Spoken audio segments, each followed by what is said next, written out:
No mundo da ciência, é muito comum a abordagem evolucionista, sendo ela ensinada nas escolas públicas e particulares, e infelizmente o criacionismo é deixado de lado e nem colocado como uma opção. Mas como saber se o criacionismo tem algum viés de verdade, se tem valor científico? Vou começar uma série de pequenos vídeos sobre um trabalho muito bom de J.P. Moreland, chamado Racionalidade da Fé Cristã, Argumentos para Sua Defesa, da editora Agnus, e falando um pouco sobre criação e evolução, né? Vou começar aqui.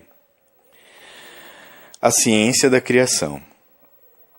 A primeira coisa que devemos fazer é fornecer uma definição operacional suficiente da ciência da criação. Em dezembro de 1981, houve um julgamento entre criação e evolução, né? Em Little Rock, no Arkansas, foi dada a seguinte definição de ciência da criação.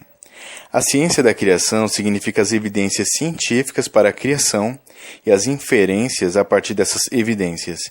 A ciência da criação inclui as evidências científicas e as inferências relacionadas que indicam: primeiro, a criação repentina do universo, da energia e da vida a partir do nada. Segundo, a insuficiência da mutação e da seleção natural em produzir o desenvolvimento de todos os tipos de vida a partir de um organismo simples.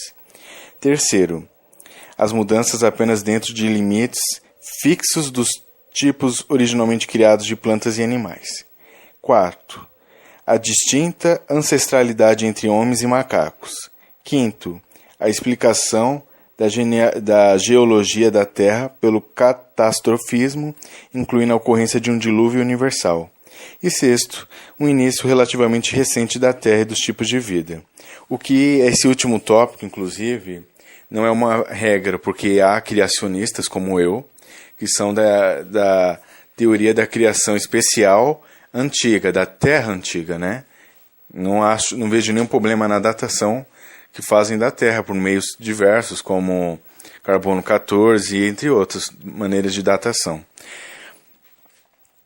Essa definição é adequada para os nossos propósitos, mas duas qualificações devem ser feitas. Primeira, alguns estudiosos evangélicos não acreditam que a Bíblia ensine que o dilúvio de Noé foi um evento universal, mas sim uma inundação que se estendeu o suficiente para incluir a raça humana, o que é em parte aí complicada essa versão, né? Porque a Bíblia diz que os montes mais altos da terra foram cobertos pelas águas. Então, ainda que fosse se ele estivesse se referindo aos montes de uma determinada região geográfica na Terra, como a nível de planeta ele cobriria esses altos montes sem cobrir os demais, ou sem se estender pelo menos por uma boa quantidade e uma boa altura toda a Terra, né? Como? Estamos falando de montes de mais de 2.000 metros. Bom, isso é uma saia justa que alguns criacionistas aí acabam tendo por defender um dilúvio local e não universal, como ensina a Bíblia. Vamos continuar aqui. Em segundo lugar, a idade da Terra ou do universo não é tampouco uma questão central no debate entre a criação e a evolução. Basta dizer que o principal ponto de discórdia entre criacionistas e evolucionistas é a adequação da teoria geral da macroevolução para explicar a origem da vida em geral, em especial do homem, e o desenvolvimento entre os primeiros seres vivos e o homem. A ciência da criação, conforme foi definida pela lei do Arkansas, é uma ciência? A resposta é sim, e para entender melhor isso, deveríamos considerar com atenção as principais críticas que foram levantadas contra o status científico da ciência da criação. É difícil resolver a questão oferecendo uma definição de ciência, pois, como Laudan assinala, poucos autores conseguem concordar entre si sobre o que torna uma atividade científica. Né? Tem gente que, por exemplo, que não considera a história um campo da ciência, né? A matéria que você aprendeu na escola, chamada História, que fala sobre a história das civilizações, muita gente não considera ciência. Eu considero, porque é usado métodos científicos, não opiniões, né? Tanto no processo de datação quanto na classificação dos períodos históricos, né? Mas vamos continuar.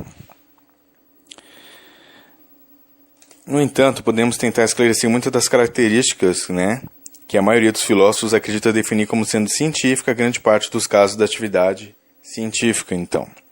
Essas características podem ser examinadas ao serem estudadas as tentativas de demonstrar como a ciência da criação falha de uma forma importante.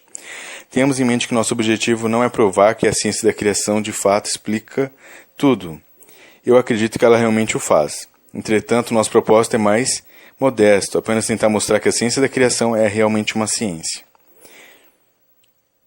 Na sequência, estarei trazendo aí 6 objeções, que com frequência são levantadas na tentativa de mostrar que a ciência da criação é uma religião e não uma ciência.